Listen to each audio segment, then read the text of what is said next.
الحمد لله وكفى وسلام على عباده الذين اصطفى أما بعد أعوذ بالله من الشيطان الرجيم بسم الله الرحمن الرحيم قل إن صلاتي ونسكي ومحياي ومماتي لله رب العالمين صدق الله العظيم وصدق رسوله النبي الكريم ونحن على ذلك من الشاهدين والشاكرين وقال النبي صلى الله عليه وسلم في الحديث المبارك الدنيا مزرعة الآخرة أو كما قال عليه الصلاة والتسليم সম্মানীয় হাজিরিন, আজ রবিউস সানির তৃতীয় জুম্মার খুতবার বিষয়বস্তু হচ্ছে মুসলমানদের দুনিয়া তালাবির মোজাম্মাত, মুসলমানু কা নাসবুল আইন ও মুজাম্মাতে দুনিয়া তালাবি। আজকের এইটা হচ্ছে খুতবার বিষয়বস্তু।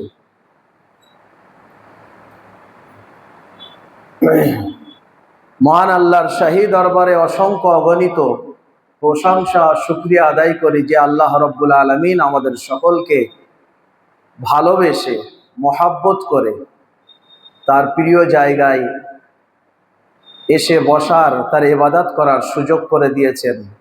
আল্লাহর শেখানো ভাষায় সকলেই পড়ি আলহামদুলিল্লাহ।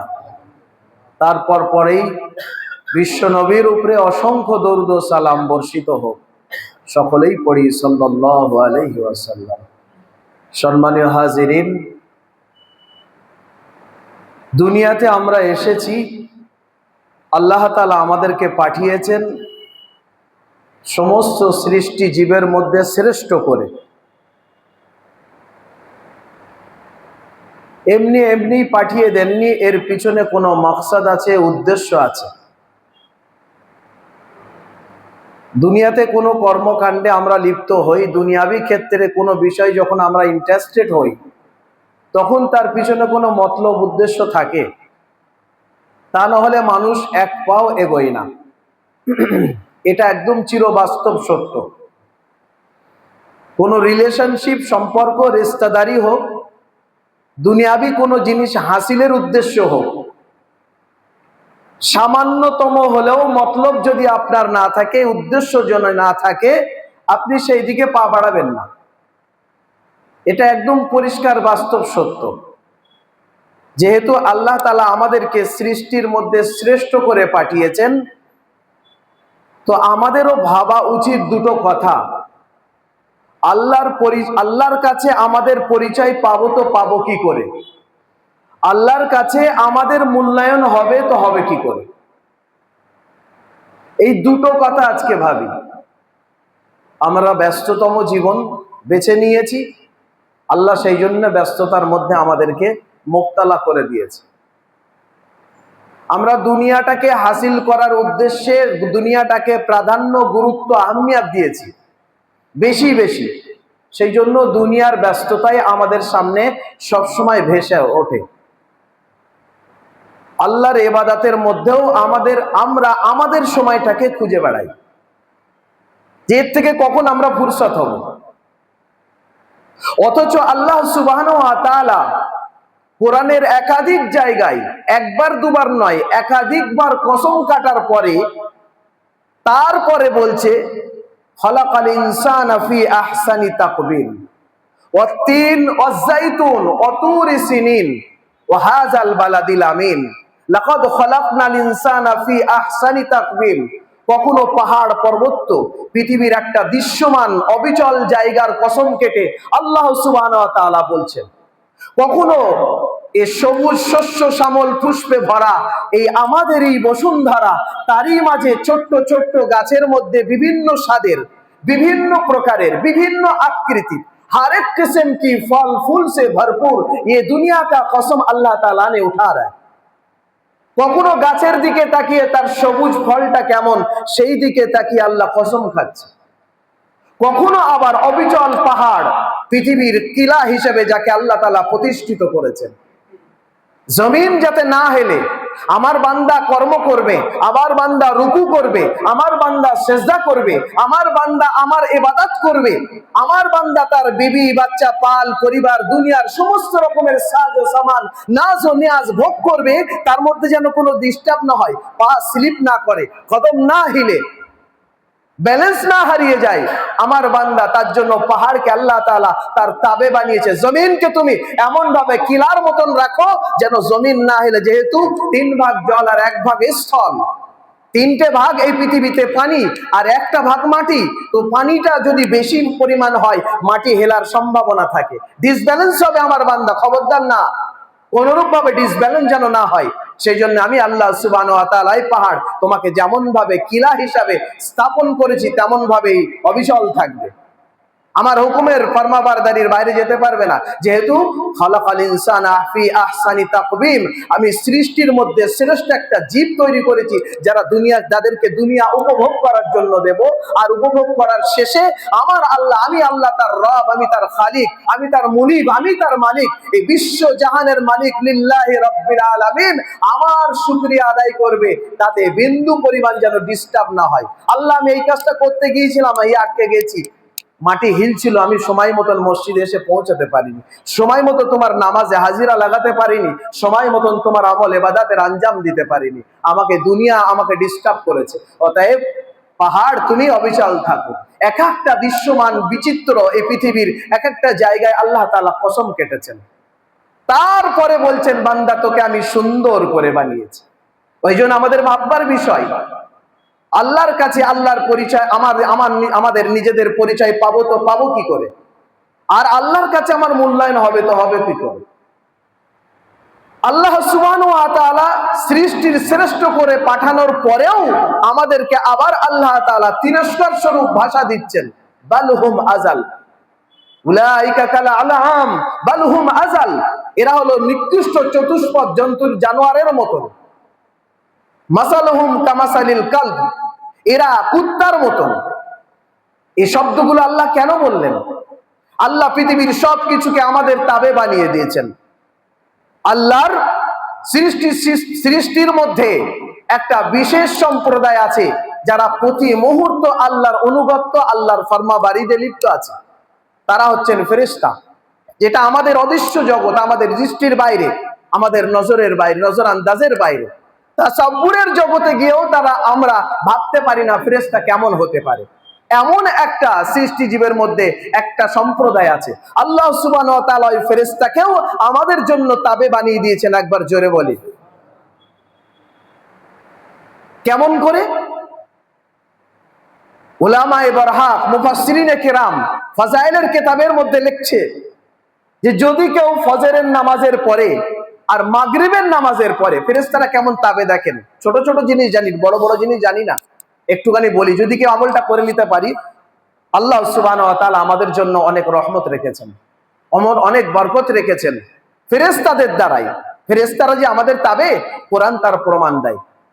ফজরের নামাজের পর, মাগরিবের নামাজের পর আউযু বিল্লাহিস সামিউল আলিম, এই শব্দটা 3 বার পড়তে হবে। কবার পড়তে হবে?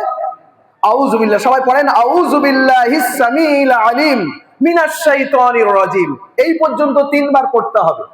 তারপরে সূরা হাশরের 3 আয়াত পড়লেন, ওয়াল্লাহুল্লাযী লা ইলাহা ইল্লাহু আলিমুল গায়বি ওয়াশ শাহাদাতি হুয়ার রহমানুর রহিম, ওয়াল্লাহুল্লাযী লা ইলাহা ইল্লাহু আল মালিকুল কুদ্দুসুস সালামুল মুমিনুল মুহাইমিনুল আজিজুল জব্বারুল মুতাকাব্বির, সুবহানাল্লাহি আম্মা ইউশরিকুন, ওয়াল্লাহুল খালিকুল বারিউল মুসাওবিরু লাহুল আসমাউল হুসনা ইউসাব্বিহু লাহু মা ফিস সামাওয়াতি ওয়াল আরদ ওয়া হুয়াল আজিজুল হাকীম। এই 3 আয়াত বিশিষ্ট সূরা হাশরের মাগরিবের পরে যদি কেউ পাঠ করে, তার পরের দিনের ফজর পর্যন্ত আল্লাহর রহমতের 70,000 ফেরেশতা তাদের জন্য মাগফিরাত করতে থাকে। এইরকম ভাবে আবার যদি ফজরে কেউ পড়ে, তো ফজর থেকে মাগরিব পর্যন্ত তার জন্য আল্লাহর 70,000 রহমতের ফেরেশতা তাদের জন্য রহমত আনায়ন করে আর আল্লাহর কাছে মাগফিরাতের জন্য দোয়া করতে থাকে। আমাদের জন্য আল্লাহ তাআলা ফেরেশতাকে তাবে বানিয়েছে। বোঝা গেল? শুধু তাই নয়, মসজিদে এসেছি, নামাজের ঘড়িতে টাইম বাকি আছে, জামাত শুরু হতে 10 মিনিট বাকি আছে, আমার সুন্নত পড়া শেষ কিংবা তাসবিহ তাহলিলে আছি, ডান্দারের ফেরেশতারা আল্লাহর কাছে কাঁদতে থাকে, হাজার রাজুলু মাগফিরাতাল্লাহ, ই আল্লাহ এই ব্যক্তির জন্য তুমি মাগফিরাত করে দাও। একবার জোরে বলি। আল্লাহ সুবহানাহু ওয়া তাআলা বলে, এর মাগফিরাতের জন্য তোর হাতে কোনো গা বাজছে রে? কেন গা বাজছে? ফেরেশতারা তখন আল্লাহকে বলেন, ওই ডান দিকের ফেরেশতারা বলেন, আল্লাহ কেন মাগফিরাতের জন্য চাবো না? এ কাঁদেনি, কিন্তু আমি এর জন্য কেন কাঁদছি জানো? এ বসে তো আছে, তোমার ঘরেই বসে আছে, তোমার ইবাদতের অপেক্ষায় বসে আছে, তোমার তাসবিহ তোমার জবান দিয়ে না করলেও তোমার ইবাদতের অপেক্ষায় আছে, আর আমি তো নেকি লেখার জন্য আমার ডিউটি দিয়েছো, এর তাবে করে দিয়েছো, এর জন্য মাগফিরাতের কামনা আমি করছি। সামান্যতম দুনিয়ার সময়টাকে আমরা এতটা প্রাধান্য দিই। ইবাদতে আসলেও ঘড়ি, ইবাদতে আসলেও বিজনেস, ইবাদতে আসলেও কর্ম, ইবাদতে আসলেও মেহনত, এই দুনিয়ার তামাশার মধ্যে আমাদেরকে আল্লাহ তাআলা এমন ফেলে দিয়েছে যে আমরা এই ইবাদতের মধ্যে এসে ফেরেশতা আমার জন্য কাঁদছে, আর আমি দুনিয়ার মসজিদের গেটের বাইরের জন্য ব্যস্ততা, পেরেশানি। এই জন্য, এই পেরেশানির জন্যই আল্লাহ ওয়ালাকাদ কাররামনা বানি আদম, আমি আদম সন্তানকে সম্মানিত করে পাঠিয়েছি। না হিন্দু, না মুসলমান, না জৈন, না খ্রিস্টান, না বৌদ্ধ, না কালো, না গোরা, না শিক্ষিত, না অশিক্ষিত, না আরবি, না অনারবি, না বলনে ওয়ালা, না বোবা, না চোখে দেখনে ওয়ালা, না আন্ধা, কারুর জন্য বলি ওয়ালাকাদ কাররামনা বানি আদম, পৃথিবীতে যেই মানুষ হিসেবে পৃথিবীতে জন্ম নিয়েছো, তোমাকে আমি সম্মানীয় করে পাঠিয়েছি। আবার ওই আল্লাহ, উলাইকা কাল আনআম বাল হুম আযাল, এরা চতুষ্পদ জন্তুর মতো, এরা শুয়োরের মতো, এরা বনের হিংস্র হায়নার মতো, এরা কুত্তার মতো, এদের থেকেও নিকৃষ্ট। এরা তো কোন সময় এমন সময় আছে নিজের মুনিবকে চিনে লাই, আর এদেরকে সৃষ্টি শ্রেষ্ঠ করে পাঠালাম, এরা নিজেদের কদর বুঝলো না, এদের তাবে ফেরেশতা আছে এটাও বুঝলো না, আমার হুকুমের আহমিয়ত বুঝলো না, আমার হুকুমকে ফলোয়ার্স হলো না। সেই জন্য আমি আল্লাহ তাআলা সম্মানীয় করে পাঠানোর পরেও এদের অসম্মানসূচক বাক্য এদের পিছনে লাগিয়ে দিলাম। আল্লাহর পরিচয়, আল্লাহর কাছে আমার পরিচয় হবে কি করে? এটা যত সময় আমার মধ্যে ভাবনা চিন্তা না আসবে, আল্লাহর কাছে গিয়ে আমি দাঁড়াবো কি করে, এই পরিচয় আল্লাহর কাছে আমি দেব কি করে, এই ভাবনা যতক্ষণ পর্যন্ত আমাদের মধ্যে না আসবে, তত সময় পর্যন্ত আমরা সৃষ্টির শ্রেষ্ঠ জায়গায় এসে আল্লাহর কাছে পরিচয় পাবো না। আল্লাহ সুবহানাহু ওয়া তাআলা আজকের খুতবার মধ্যে কুল ইন্না সলাতি ওয়া নুসুকি ওয়া মাহইয়ায়া ওয়া মামাতি লিল্লাহি রাব্বিল আলামিন। আমার মুহতারাম দোস্ত বুজুর্গ, আমার সোনার চাঁদ ভাইরা, আমার বাপ জানেরা, আজকের খুতবার মধ্যে এই দুনিয়া, ইন্নাদ দুনিয়া খালাকতুকুম, নিশ্চয়ই এই দুনিয়া তোমাদের জন্য বানানো হয়েছে, ওয়া খালাকতুকুম লিল আখিরাহ, আর তোমাদেরকে বানানো হয়েছে আখিরাতের জন্য। আজকের খুতবা এই সমস্ত পরিভাষা আছে। এই দুনিয়াটা হচ্ছে শস্য ক্ষেত্র, এখান থেকেই অল্প সময়ের জীবন আমাদের দেওয়া হবে, এখান থেকেই আখিরাতকে গুছিয়ে নিয়ে যেতে হবে। এটা সোজা সাপটা কথা। মুসলমানদের জন্য দুটো জিনিসকে ফলো করে চলতেই হবে, শুধু দুনিয়ার মধ্যে ঢুকলে হবে না। আমাদের মাকসাদ এটাই, দুনিয়ায় থেকে আমরা আখিরাত গুছিয়ে যাব। এটা আপনাকে কাছাকাছি রাখতে হবে। আপনি বড় নোট পেয়ে গেলেন বলে ওই চিল্লার 2 টাকা 5 টাকার কয়েন ডলারকে ভুলে গেলেন। ভাববেন না আপনার 100 টাকার নোটে যদি 1 টাকা কম থাকে 99 বলবে, 100 বলবে না। আপনার 100 টাকার মধ্যে যদি 5 টাকা কম থাকে 95 বলবে, 100 কেউ নেবে না। অতএব দুনিয়ার সবকিছু আপনি ভোগ বিলাসিতা লোভ লালস সবকিছু পেয়ে গেলেন, আর আখিরাতকে ভুলে গেলেন, আপনার আখিরাতের পরিচয় থাকলো না। আল্লাহর কাছে মূল্যায়ন পেতে গেলে, আল্লাহ তার কাছে পরিচয় পেতে গেলে, মুসলমান মোমেন হিসেবে জন্মগ্রহণ করেছো, পৃথিবীতে মোমেনের মুসলমানের ঘরে এসেছো, ঈমানকে কবুল করে নিয়েছো, ঈমানকে তাসলিম করে নিয়েছো, আল্লাহকে এক রব বলে স্বীকার করে নিয়েছো, মুহাম্মাদুর রাসূলুল্লাহ সাল্লাল্লাহু আলাইহি ওয়াসাল্লাম বিশ্বজাহানের রাহমাতুল লিল আলামিন করে যাকে পাঠিয়েছে, এটা যখন জেনে নিয়েছো, আশহাদু আল্লা ইলাহা ইল্লাল্লাহ ওয়া আশহাদু আন্না মুহাম্মাদান আবদুহু ওয়া রাসূলুহু, मैं गवाह देता हूं अल्लाह के सिवा कोई इबादत के लायक नहीं, मैं ये भी गवाह देता हूं মুহাম্মাদুর রাসূলুল্লাহ সাল্লাল্লাহু আলাইহি ওয়াসাল্লাম আল্লাহ के रसूल और उनके बंदे। এটাকে যখনই তাসলিম করে নিচ্ছ, আখিরাত তোমার জন্য অপরিহার্য। এই দুনিয়ায় অল্প সময়ের মধ্যে বিবি বাচ্চা, কারোবার, ব্যাংক ব্যালেন্স, টাকা পয়সা, গাড়ি বাড়ি, সমস্ত রকমের পেরেশানি ব্যস্ততার মাঝখানেও আখিরাতকে তোমাকে খুঁজতে হবে, না হলে তোমার জন্য আল্লাহর কাছে কোনো পরিচয়, আইডেন্টিফিকেশন নেই। কিয়ামতের মাঠে তুমি নামাজ, আমি সবাইকেই বলছি, আলা ইলান বলছি, কারণ নামাজ পড়তে হবে না। যদি সে মনে করে যে আমার বাপ, আমার দাদা, 14 গোষ্ঠী কেউ মরেনি, কারোর জানাজা আমি দেখিনি, নামাজ পড়ো না তুমি। যদি তুমি মনে করো যে আমি কবরস্থানে জীবনে যাইনি, কোনো কবর খুঁড়তে দেখিনি, 3.5 হাত মাটির নিচে আমার পরিবার, আমার রিলেশন, আমার আত্মীয় স্বজন কাউকেই জমিনের নিচে পোতা হয়নি, দাপন করা হয়নি, তুমি নামাজ পড়ো না, তোমার জন্য নামাজ নেই। তুমি যদি মনে করো মুহাম্মদুর রাসূলুল্লাহ সাল্লাল্লাহু আলাইহি সাল্লাম, তুমি যদি এটা না মনে করো মুহাম্মদুর রাসূলুল্লাহ সাল্লাল্লাহু আলাইহি ওয়াসাল্লাম সরওয়ারে কায়নাত দু জাহানের বাদশা, আজও মদিনার মাসি সবুজ গম্বুজ আতাহারের নিচে ইয়া হাবলি উম্মতি বলে কাঁদছে, শেষ বেলায় চোখের পানি ফেলতে ফেলতে, ও আমার উম্মতরা, তোমাদের কাছে কিছু দাবি করি না, তোমাদের কাছে টাকা পয়সা ধন দৌলত কিছুই চাই না, শুধু চাই আল্লাহকে রুকু সিজদা করো, ওমা মালাকাত আইমানুকুম আস-সালাত। একবার জোরে বলি সুবহানাল্লাহ। এইটা যদি আমরা না ভাবি, নামাজ পড়তে হবে না। আপনার কিসের জন্য আপনি নামাজ পড়বেন? কেন এত কষ্ট? কেন জুম্মার বয়ান শুনবেন? কেন কোরআন হাদিস শুনবেন? যদি মনে করেন আমার জানাজা হবে, আমার দেহটা লাশ হবে, আমাকে সামনে রাখা হবে, আমার নামাজ পড়ানো হবে, তাহলে অবশ্যই অবশ্যই কম্পালসারি ডিউটি আপনাকে নামাজ পড়তে হবে। না তো শুধু খতনা দিয়ে আর গরুর গোশ খেয়ে আর ঈদের দিন শর্মা টুপি লাগিয়ে দিয়ে ঈদের ময়নাতে গিয়ে কোলাকুলি করে আর রাস্তাঘাটে দেখলেই লম্বা সালাম, আসসালামু আলাইকুম, এতে কোনো কাজ নেই বাপ, বেকার। আপনি আখিরাতকে বুড়ো আঙুল দেখাচ্ছেন, আল্লাহকে ধোঁকা দিচ্ছেন। আল্লাহর কাছে আপনার না পেহচান, না পরিচয়, না আইডেন্টি, না আল্লাহর কাছে আপনার কোনো মূল্য আছে, কিমত আছে, কিছুই নেই। সেই জন্য কুল ইন্না সলাতি এটাই প্রমাণ দেয়। ও মুসলমান, শুনে রেখে দাও, আল্লাহর হাবিবকে উদ্ধৃতি দিয়ে আল্লাহ রাব্বুল আলামিন বলছেন, কুল ইন্না সলাতি, হে মুহাম্মদ সাল্লাল্লাহু আলাইহি ওয়াসাল্লাম, আপনি বলে দিন আপনার নামাজ, অনুসুকি আপনার কুরবানি, ওমামাতি আপনার বেঁচে থাকা, ওমামাতি আপনার মরে যাওয়া, অনুসুকি ওমাহইয়া আর আপনার বেঁচে থাকা লিল্লাহি রাব্বিল আলামিন, তামাম জাহানের পালন কর্তার জন্য।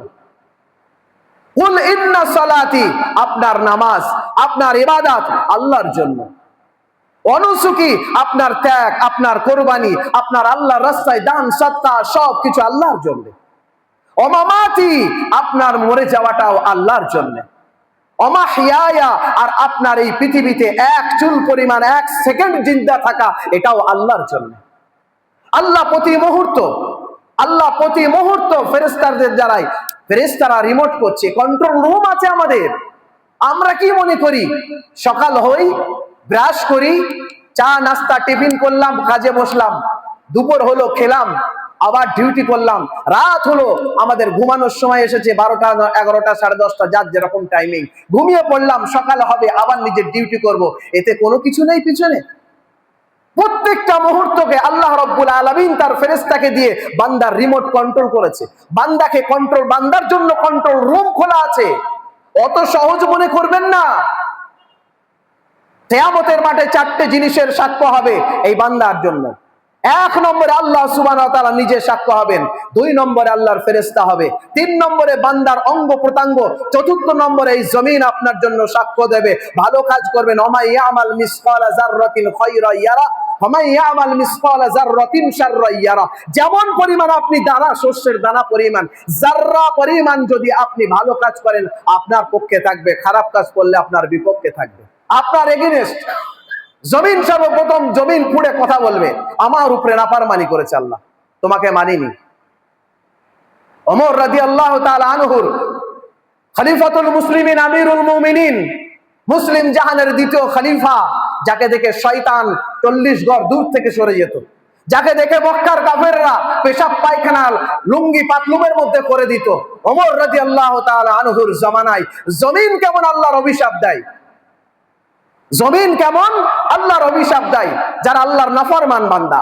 জাল্লা সারা দিনে 24 ঘন্টার মধ্যে একবার নিজের কপালকে, নিজের পেরেশানিকে আল্লাহর রুকু সেজদার জন্য ব্যবহার করে না, নিজের জিসমকে আল্লাহর ইবাদতের জন্য ব্যবহার করে না, নিজের জুবানকে একবারের জন্য আল্লাহর জিকির আজগারে ব্যবহার করে না, নিজের চোখ দুটোকে এত সুন্দর দৃষ্টি আল্লাহ দিয়েছে, মসজিদের মিনারা উসকা নজর নেই আতা, কান এত সুন্দর শ্রবণ শক্তি দিয়েছে, মসজিদের আজান ভালো কথার কানে পৌঁছায় না, তারা শুনে রেখে দাও প্রতি মুহূর্ত এই জমিন তোমার জন্য অভিশাপ দেয়, আমার উপরে চলিস না, বেরিয়ে যা। একটা একটা হাত ধরা হাত, স্কয়ার করে স্কয়ার জমিন তোমার পিছনে অভিশাপ দেয়, আল্লাহর কাছে ফরিয়াদ করে, কখন আল্লাহকে আমার উপর থেকে সরিয়ে নাও। আর যখনই এই বান্দা আল্লাহর ফরমাবরদারিতে থাকে, আল্লাহর ইবাদতে থাকে, আল্লাহর জিকির আজগারে থাকে, তখন এই জমিন তার জন্য আকাঙ্ক্ষা করে যে কখন তুমি আমার উপরে কেন, ভিতরে আসো। সুবহানাল্লাহ বলবেন না?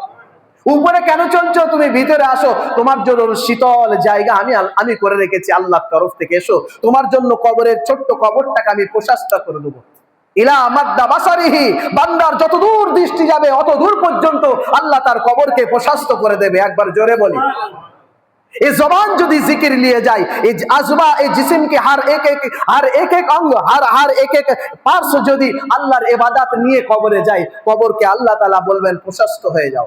ইলা মাদ্দা বাসারিহি, আমার বান্দার দৃষ্টি শক্তি যত দূর যায় তত দূর তুমি চওড়া হয়ে যাও। আর কি বলা হবে? তারপরে বলবে ওকে জান্নাতের কাপড় পরিয়ে দাও। তারপরে জান্নাতের কাপড় পরিয়ে দেওয়া হবে। ফেরেশতাদের বলবে এবার জান্নাতের দরজাটুকু খুলে দাও, আমার জান্নাত থেকে রহমতের বাতাসে ও সুন্দরভাবে ঘুমাবে, এমন ভাবে ঘুমাবে আমার ওই বান্দা কাল কিয়ামতের যখন ঘন্টা বাজবে, ইসরাফিল আলাইহিস সালাম যখন সিংহায় ফুঁক দেবে, তখন যেন তার মুখ থেকে উচ্চারণ হয়, ক্বালু ইয়া ওয়াইলানা মান বাসানা মিন মারকাদিনা হাযা মা ওয়াদার রহমান। একবার জোরে বলি সুবহানাল্লাহ। বান্দা বলতে থাকবে এত সুন্দর আমি ঘুমছিলাম, এত সুন্দর আরামের বিছানায় ছিলাম, ও আমাকে কে ঘুমে ডিস্টার্ব করছো, কে আমাকে ডিস্টার্ব করছে আমার ঘুমটাকে, আমি সুন্দর বিছানায় ঘুমিয়েছিলাম। কানাউমিল উরুস, যেমন ভাবে নব দম্পতি নতুন দুলহা দুলহান শুয়ে থাকে, অমন ভাবে নিরাপদ ভাবে নিশ্চিন্তের ঘুম সে ঘুমাবে। ক্বালু ইয়া ওয়াইলানা মান বাসানা মিন মারকাদিনা, কে আমাকে উঠাচ্ছো, এত সুন্দর ঘুম থেকে আমাকে কে বঞ্চিত করছো, কে মাহরুম করছো আমার এই আরাম থেকে। হাযা মা ওয়াদার রহমান, ফেরেশতার গলা থেকে আল্লাহ সুবহানাহু ওয়া তাআলা আওয়াজ দেবে তার কাছে, এটা তোমার প্রিয় রব, তোমার দয়ালু রব, তোমার রহমানুর রহিম, তিনি এই সময়টা নির্ধারণ করেছিলেন। ওমা ইয়াস্তাখিরুনা সাআতান ওয়ালা ইয়াস্তাকদিমুন, কিয়ামত আসবে অবশ্যই, আপনার কাছে প্রশ্ন করবে ইয়া রাসূলুল্লাহ, ইয়া হাবিবাল্লাহ, এ আমার বন্ধু আপনার কাছে প্রশ্ন করবে কিয়ামত কি জিনিস। আম্মা ইয়াতাসাআলুন আনিন নাবাইল আযীম আল্লাযী হুম ফীহি মুখতালিফুন কাল্লা সায়ালামুনা সুম্মা কাল্লা সায়ালামুন। কিয়ামত কখন হবে ইয়া রাসূলুল্লাহ, কিয়ামত কখন হবে? আল্লাহর হাবিবকে আল্লাহ সুবহানাহু ওয়া তাআলা পরবর্তী কোরআনের আয়াত একটার পর একটা আয়াত, ইজা সামাউন ফাতারাত ওয়া ইজাল কাওয়াকিবুন তাসারাত ওয়া ইজাল বিহারু ফুজ্জিরাত ওয়া ইজাল কুবুরু বুসিরাত, বলে দেন কিয়ামত তখন হবে, আসমান খান খান করে ঝরে পড়বে, সূর্য ভেঙে চুরমার হয়ে যাবে, আসমানের চন্দ্র তারা নক্ষত্র সব ভেঙে চুরমার হয়ে যাবে, চাট্টান হয়ে যাবে গোটা পৃথিবী চাট্টান হয়ে যাবে, একটা ফুটবল খেলার, ক্রিকেট খেলার ময়দানের মতন হয়ে যাবে, তন্ন তন্ন করে উঠতে থাকবে। আল্লাহ সুবহানাহু ওয়া তাআলার কাছে যখন সমস্ত বান্দারা একত্রিত হবে, এইবার তখন বান্দাদের জন্য আল্লাহর আবার হুঙ্কার হবে, যাও, কোথায় চলে যাচ্ছিলে, চলে যাও, এবার আমার এই সীমানার বাইরে বেরিয়ে দেখাও একবার। দুনিয়ায় তোমার বাহাদুরি, দুনিয়ায় তোমার নাফরমানি, আমি আল্লাহ সহ্য করেছি সবকিছু, যেহেতু আমার হাবিবের কাছে আমি ওয়াদা করেছিলাম, আখিরি জামানার উম্মতের কাছে, নবীর কাছে, আমি শ্রেষ্ঠ নবীর কাছে, সাইয়্যিদুল মুরসালিনের কাছে আমার ওয়াদা ছিল যে যখন তুমি তোমার উম্মতরা নাফরমানিতে লিপ্ত হবে, আমি তাদেরকে একেবারে ধ্বংস করব না, তাদেরকে সুযোগ দেব, সময় দেব। এই ওয়াদা আপনার সাথে আমার থাকলো। আল্লাহর হাবিব সাল্লাল্লাহু আলাইহি সাল্লাম সমস্ত উম্মতদের, সমস্ত নবীদের উম্মতদের ধ্বংস প্রলয়, তাদের বরবাদি তিনি সচক্ষে না দেখলেও, যদিও কিয়ামতের মাঠ তার আগে তো হয়নি, এই সমস্ত জিনিসগুলো তখন তুমি আসেনি, কিন্তু তাসাউরের জগতে সবে মেরাজের সময় যখন জান্নাত জাহান্নামকে তাকে দেখানো হয়েছে, জাহান্নামের এমন এমন দৃশ্য দেখানো হয়েছে, তখন তো এই উম্মতে মুহাম্মাদি এসে অতটা নাফরমানিতে লিপ্ত হয়নি যে আল্লাহ রাসূলকে দেখা যাবে এই আপনার উম্মত দেখেন কি খারাপ কাজ করেছে। তো পূর্বের উম্মতদের যে সমস্ত নাফরমানি কাজ ছিল, আল্লাহ তাআলা সেই তাসবির দেখিয়েছিলেন। আল্লাহর হাবিবকে দেখিয়েছিলেন। আল্লাহর হাবিব বড় কঠিন মর্মাহত ছিলেন যে আমার উম্মতরা আমি চলে গেলে অবশ্যই ফিতনা ফাসাদে বিভিন্ন রকমের ফেরকাতে লিপ্ত হবে, আর এদেরকে সুযোগ নিবে শয়তান, এদেরকে সুযোগ নিবে দাজ্জাল নামক ইহুদি নাসারা, বেঈমান খ্রিস্টানেরা, বেঈমান নাসারারা যারা আল্লাহ আল্লাহ রসুলের দুশমন, তারা সেই দুশমনির বদলা নেবে, বিভিন্ন ভাবে মিসগাইড করবে, আমার উম্মতকে পথভ্রষ্ট করে দেবে। আল্লাহর হাবিব এটা অনুভব করেছিলেন। আল্লাহ রব্বুল আলামিন তাকে জানিয়েছিলেন যে হ্যাঁ, ধ্বংস তো হবেই অবশ্য, আমার আযাবে আমার গজবে গ্রেফতার হবে, কিন্তু আপনার সাথে আমার ওয়াদা থাকলো তওবা করার জন্য তাদেরকে আমি ছাড় দিয়ে রাখবো, তওবা করে ফিরে আসার জন্য। আর আংশিক কিছু আযাব ও গজব তাদের সামনে আমি দেব তাদের ইমতিহানের জন্য, যাতে তারা ফিরে আসে। এত দৌড়াচ্ছি আমরা দুনিয়ার মধ্যে, আর দুনিয়া ও মাজরাতুল আখিরা, এই দুনিয়াটা আল্লাহ তাআলা দিয়েছেন শুধু বিবি বাচ্চার জন্য, ব্যাংক ব্যালেন্স, টাকা পয়সা, গাড়ি বাড়ি সব কিছু তেজারাত আপনি সব কিছু করেন, কিন্তু সাথে সাথে আল্লাহকে ভুলে গেলে হবে না, আখিরাতকে আপনার মনে করে চলতে হবে। প্রিয় ভাইরা আমার সোনার চাঁদ বাপ জানেরা, পায়ে দুটো হাত রেখে বলি, আপনি বাড়িতে আপনি যে ঘরে বসবাস করেন ওই ঘরের 20 থেকে 25 বছর আগের ইতিহাসটা একটুখানি কারো কাছে জানেন? আপনার 50 বছর বয়স, যার 70-65 হয়েছে, তাকে যে বলেন আমাদের বাড়িটা 40 বছর আগে কেমন ছিল? এই বাড়িতে আরো কি অন্য মানুষ বসবাস করতো? এইখানে কি আর কেউ জন্ম নিয়েছিল? না খালি আমরাই জন্ম নিয়েছি? অবশ্যই তারা বলবে হ্যাঁ, তোমার পরদাদা এসেছিল, তার দাদা এসেছিল, তার বাবা এসেছিল, সবাই চলে গেছে, ওই যে সার্বজনীন সাধারণ কবরস্থানে শুয়ে আছে, দেখে আসো। এখনো অনেকের কবর চিহ্নিত আছে, এখনো অনেকের কবর নিশ্চিহ্ন হয়ে গেছে। আমার সোনার চাঁদ ভাইয়ের, আমার বাপ জানেরা, দুনিয়ায় থেকেই আখিরাতকে গোছাতে হবে। অল্প সময়ের জন্য হলেও আল্লাহর ইবাদতে নিজেদের সময়কে লাগাতে হবে, আর না হলে কৈফিয়ত বড় কৈফিয়ত। আল্লাহ সুবহানাহু ওয়া তাআলা যুগে যুগে একজন একজন করে পাঠিয়েছেন, যাদেরকে আমরা যে বিভিন্ন ভাবে আমাদেরকে দিনের কথা, দিনের দায়ী হিসেবে যেন কাজ করে। আল্লাহ রসুল সাল্লাল্লাহু আলাইহি সাল্লাম যে সিস্টেম আমাদের দিয়ে গেছে, মেম্বারে রসুল, কিয়ামত পর্যন্ত কোন মুসলমান বলতে পারবে না কোন মহল্লায় যে আমরা আল্লাহ এবং আল্লাহ রসুলের কথা শুনিনি। যেখানে মেম্বার থাকবে, যেখানেই মসজিদ থাকবে, যেখানেই আল্লাহর ঘর নির্মাণ হবে, তাই ভাঙাচোরা হোক, টিনের হোক, মাটির হোক, প্লাস্টার না হোক, কিন্তু তবুও সেখান থেকে সাদায়ে সব সময় দিতে থাকবে যে আল্লাহকে মানো, আল্লাহর কাছে এসো, কামিয়াবির দিকে এসো, আল্লাহর ইবাদত করো, আল্লাহ রসুলকে তরিকার উপরে চলো। কিয়ামত পর্যন্ত এর থেকে বড় সারপ্রাইজ আর কি হতে পারে? কোন নবীর জমানায় এরকম ভাবে সিস্টেমেটিক ইসলাম এবং শরিয়াত এবং দ্বীন, আল্লাহর বিধানকে, আল্লাহকে জানা মানার জন্য এত সুন্দর সিস্টেমেটিক কিছু ছিল না। এরপরেও যদি এই উম্মত যদি কিয়ামতের মাঠে আল্লাহর রসুলের সামনে না দাঁড়াতে পারে, হাউজে কাউসারের যদি ভাগীদারি না হতে পারে, শাফাআতে কুবরার যদি হিস্সাদারি না হতে পারে, আল্লাহর রসুল যে তাকে মানাবে, আল্লাহর রসুল যে তাকে বাঁচাবে, কোন মুখ নিয়ে তার কাছে দাঁড়াবো আমরা? বলবে আমি কানতে কানতে পৃথিবী ছেড়েছি, পর্দা নিয়েছি, আর পৃথিবীতে থাকা অবস্থাতেই কবরে শুয়ে শুয়েও আমি তোমাদের জন্য আল্লাহর কাছে আর্তনাদ করেছি, আল্লাহকে সামনে পেয়েছি, কাছে পেয়েছি। ওয়ালা ইবাদিল্লাহিস সালিহিন, যত সময় না আল্লাহ আমাকে বলিছে তত সময় আমি মিরাজ ছাড়িনি আমার প্রিয় বান্দাদের জন্য। আমার আল্লাহ আপনার প্রিয় বান্দাদের উপরেও আল্লাহ আমার যেন আল্লাহ আপনার রহমত বর্ষণ হয়। আমি রহমত নিতে আসিনি, আমি দয়া নিতে আসিনি, আমি আমার পূর্ণাঙ্গ ক্রেডিট, আপনার ভালোবাসা মহব্বত নিতে আসেনি, আমার উম্মতের জন্যই এখানে এসেছি। আল্লাহ তখন প্রশ্ন ছুড়ে দিয়েছিলেন, ও আমার হাবিব, আমার বন্ধু, এখানেও উম্মত। আল্লাহর নবী একটা কথা বলেছিলেন সেদিন, ওগো রব্বুল আলামিন, আনান নবিয়্যে রহিম আনতা রব্বে করিম, আমার নাম নবিয়্যে রহিম, আপনার নাম রব্বে করিম, এই দুজনের মাঝখানে আমার উম্মত ভেসে যাবে, আমি মুহাম্মদুর রাসূলুল্লাহ এটা বরদাস্ত করতে পারবো না। একবার জোরে বলো সুবহানাল্লাহ, আর একবার মুহাব্বতের আওয়াজ দিয়ে বলি সুবহানাল্লাহ। এইরকম নবী পাওয়ার পরেও যদি আমল ইবাদত না করি, তার তরিকার উপরে নিজেকে না সাজাই, নিজের পরিবারকে না গুছিয়ে নিয়ে আসি, ও আমার মুহতারাম দোস্ত বুজুর্গ, আমার ভাইয়ের, আমার সোনার চাঁদ বাপ জানেরা, এর থেকে বরবাদি আর কাল কিয়ামতের মাঠে আমাদেরকে শর্মিন্দগির আর কোনো কারণ থাকবে না। তাই পরিশেষে সকলেই বলি, কুল ইন্না সালাতি ওয়া নুসুকি ওয়া মাহইয়ায়া ওয়া মামাতি লিল্লাহি রাব্বিল আলামিন। যা কিছু করি এই সব কিছু আল্লাহর জন্য, বেঁচে আছি তো আল্লাহর জন্য, মরে যাব তো আল্লাহর জন্য। আর আল্লাহর জন্য যখনই আমার মনের মধ্যে আনতে পারবো, তাহলে অবশ্যই অবশ্যই আজান শুনে আর আমরা কর্মের দিকে দৌড়াবো না, যে এই সময়টা আল্লাহ আমার কানে আজান শুনিয়েছে, মানে এই সময়টা আল্লাহ আমাকে ডাকছে, বড় ভালোবেসেছে। যারা আজান শুনতে পায় না, যাদের মসজিদে আজান হয় না, তারা তো বলার জায়গা আছে।